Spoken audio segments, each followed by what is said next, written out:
Ya bisa. Nggak efektif sih. Ada yang udah?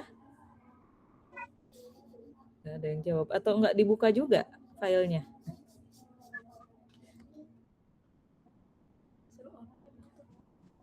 Udah. Nggak ada laptopnya, Bu. Nggak ada. Ada yang punya laptop atau yang login di laptop coba. Kalau nggak ada laptopnya percuma saya ngajarin ini. Saya kasih tugas aja tuh. Penjelasannya sampai di sini aja.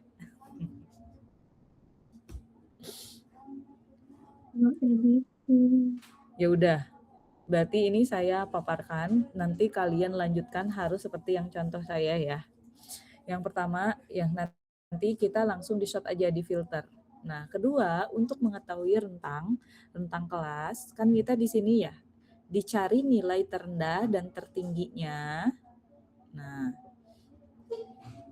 ini rumus untuk rentang kelas adalah C42 di sini nilai tertinggi dikurangi nilai terendah, baru hasilnya berapa, nanti baru dibagi 7. Karena di keterangannya misalnya dibagi 42 dibagi 6. Bentar dulu ya. Ini. Misalnya ketentuannya dibagi menjadi 6 kelas, jadi C3 ditambah 6. Nah, ini ditambah 6, 41. Berarti rentang kelas yang pertama itu 35 sampai 41. Berarti ada di sini. Nah, rentang yang kedua saya kasih tanda nih.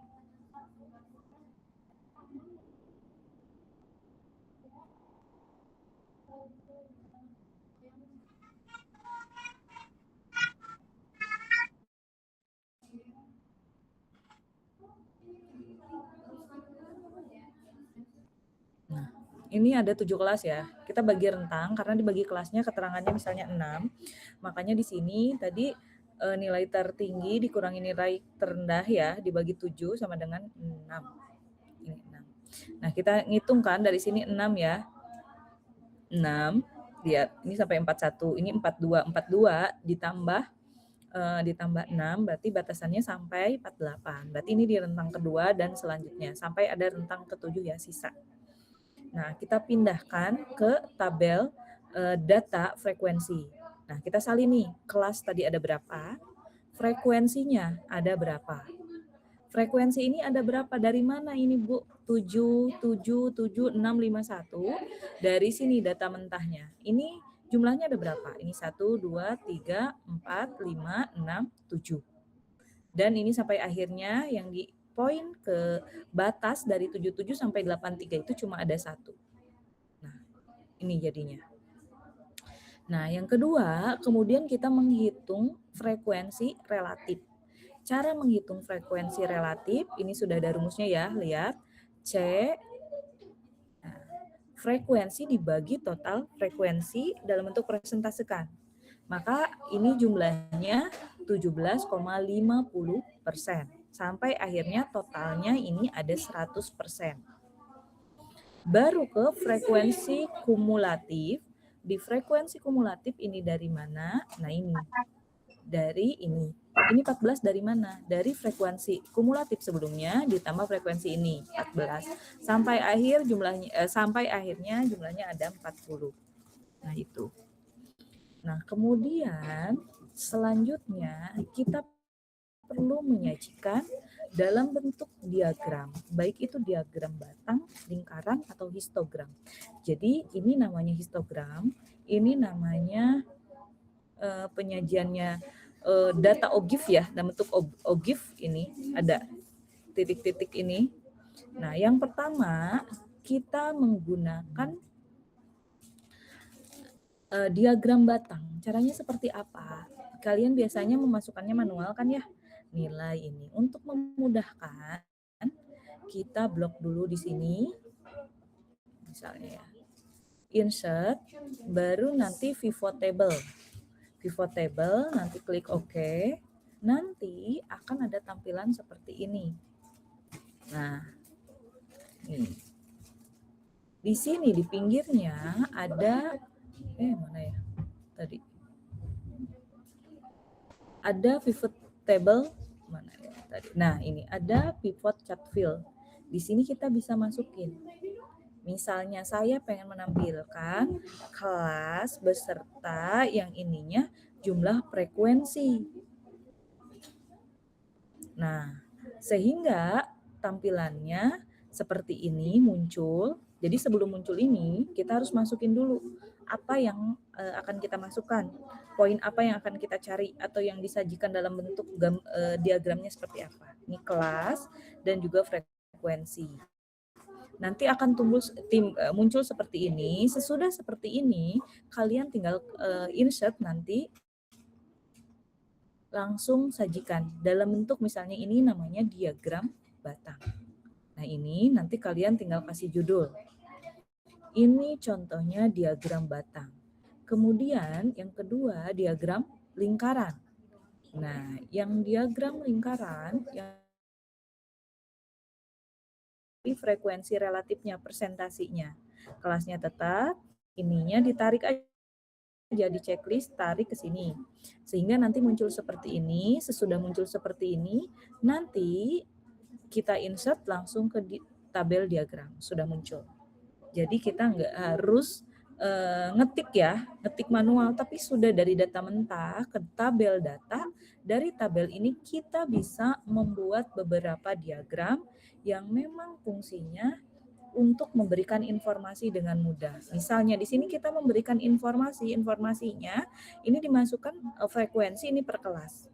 Nah, kita lihat nih frekuensi kelas yang 35 sampai 41 juta frekuensinya ada di mana dan lain sebagainya. Begitupun dalam diagram lingkaran, berapa presentasinya? Persentasenya. Di sini sudah disajikan.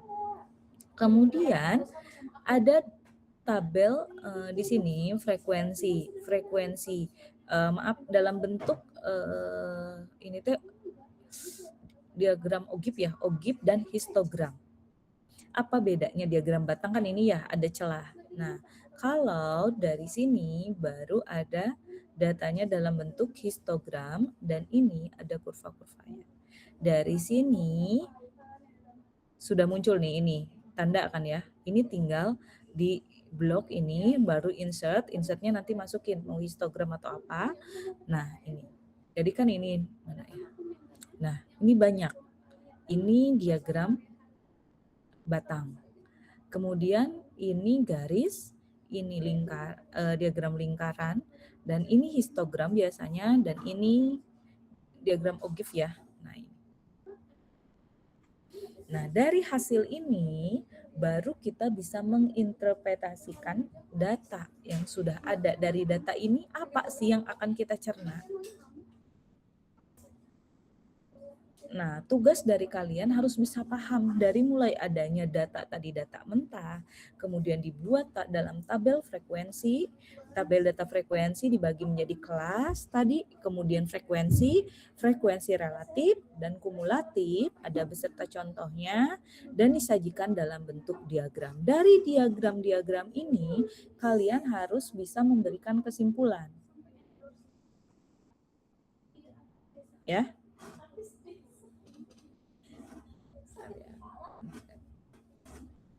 Nah, itu yang saya harapkan kalian harus bisa menginterpretasikan dari hasil itu. Misalnya yang tadi kita akan tahu teh apa gitu ya, yang disajikan dari tadi. Misalnya tadi kesimpulan rata-rata nasabah memiliki pembiayaan sebesar apa, di mana.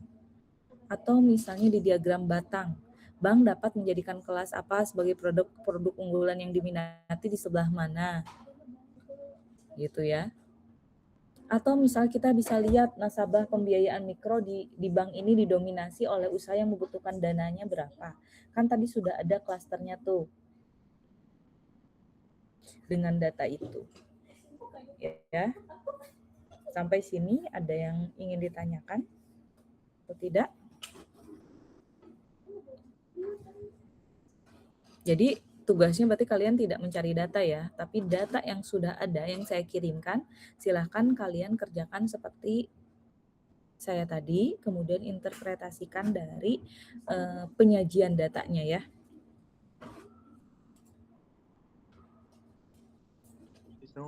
Bu, maaf, itu ngambil filenya dari mana? Apa? Ibu ngirimnya ke mana? Ke Inhouse. Ke Inhouse. Ada yang ada 2, yang pertama materi, yang satu lagi file Excel.